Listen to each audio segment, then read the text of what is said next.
Hola, soy Florencia Dabel, líder para Latinoamérica, para Bristol Myers Squibb, y recientemente expandí mi rol a mercados distribuidores del mundo, más de 44 mercados en 4 continentes, donde BMS tiene representación a través de distribuidores. Soy presidenta de la Cámara Regional Farmacéutica FIFARMA y lidero este proyecto y esta iniciativa de ser la voz de la industria de la innovación en la región.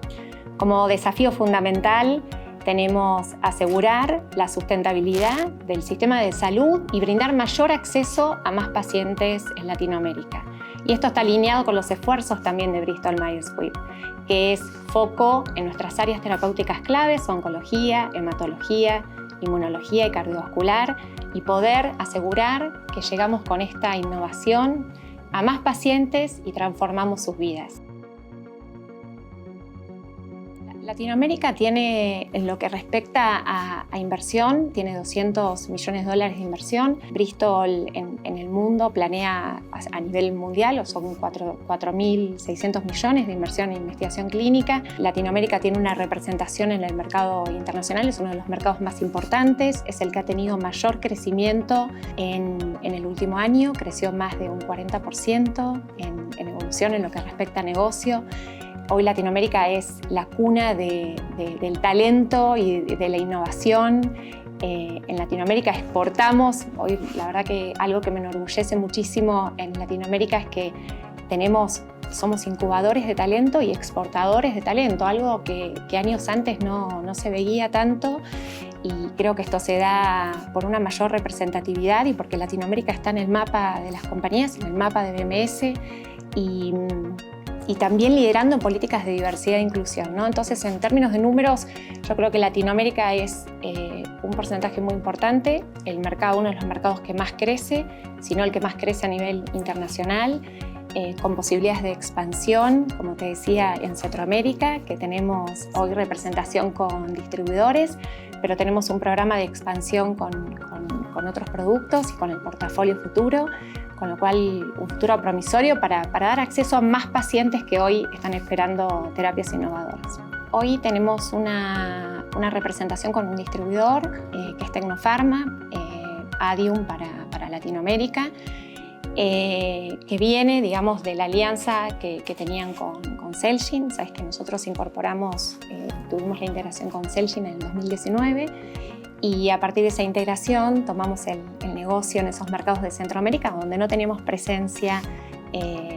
tampoco con distribuidores. O sea, hoy tenemos presencia con distribuidores en hematología, y los mercados más importantes, más representativos hoy en venta son Panamá, Costa Rica, y después en Sudamérica ya tenemos Ecuador y Uruguay también con una buena representación. Guatemala es un mercado también donde se manejan como un pack de países, pero podría decirte que Panamá, Costa Rica, Guatemala son los mercados hoy más importantes para el negocio actual, y potencialmente estamos explorando a futuro con el portafolio nuevo podrían ser las oportunidades en otros mercados, dependiendo de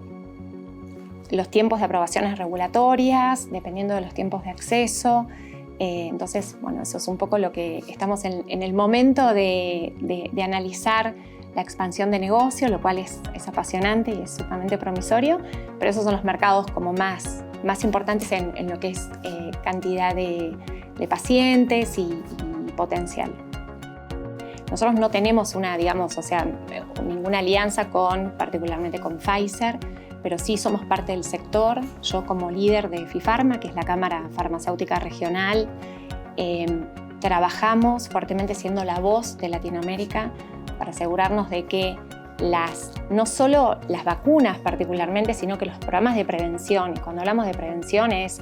los programas de vacunación, no solamente vacuna del COVID, vacunas en general. O sea, si miramos la historia, tenemos la vacuna del sarampión, por ejemplo, tenemos la vacuna de la hepatitis, tenemos hechos que han marcado la historia del tratamiento de los pacientes y la historia de la humanidad. Pero sí también trabajar hablando de poblaciones vulnerables, trabajar en el diagnóstico temprano, en la prevención, en el diagnóstico, y después en el acceso. Pero si trabajás con una mirada holística y articulás el sistema público, privado, y tenés esta mirada holística del tratamiento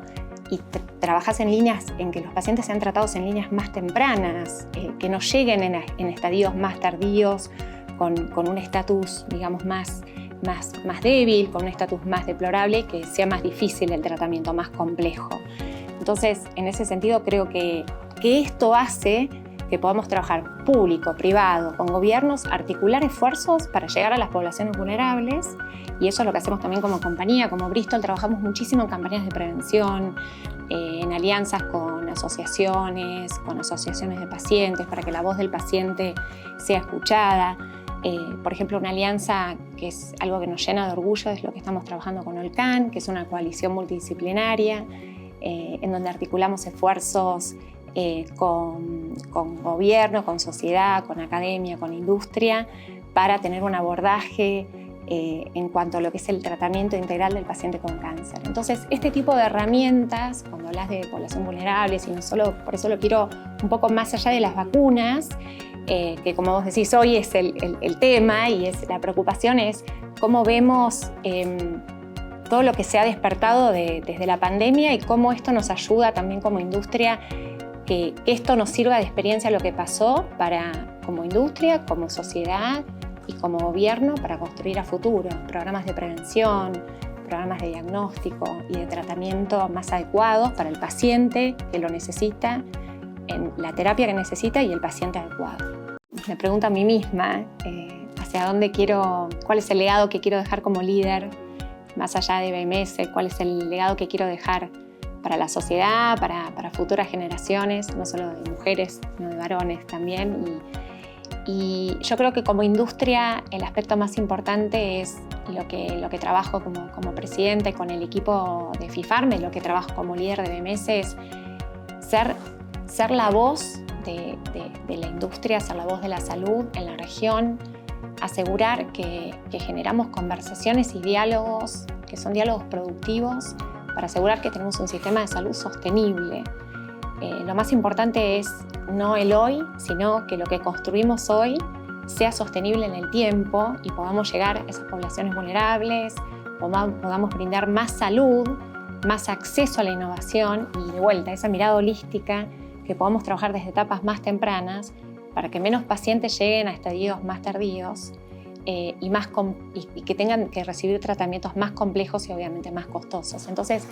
tenemos que trabajar conjuntamente. La única forma para mí como líder es el trabajo articulado y en conjunto entre el sistema público y el sistema privado. Y cómo trabajamos también, algo que también se despertó en el tema de la pandemia, es la alocación de recursos. Quedaron a la vista con la pandemia muchísimas deficiencias que tenemos en el sistema de salud, pero también muchas oportunidades, porque vimos un trabajo conjunto importante entre el sistema privado, desde la infraestructura que se ofreció en pacientes hospitalizados de un sistema a otro, en la apertura institucional. Entonces se vieron las deficiencias, pero nos da una enorme oportunidad para trabajar conjuntamente, y el momento es ahora. El momento es hoy, en base a la experiencia que tenemos, para setear las bases para ese futuro que como líder me gustaría dejar no solo a mis hijos, sino a todos los que están acá y a las generaciones que vengan.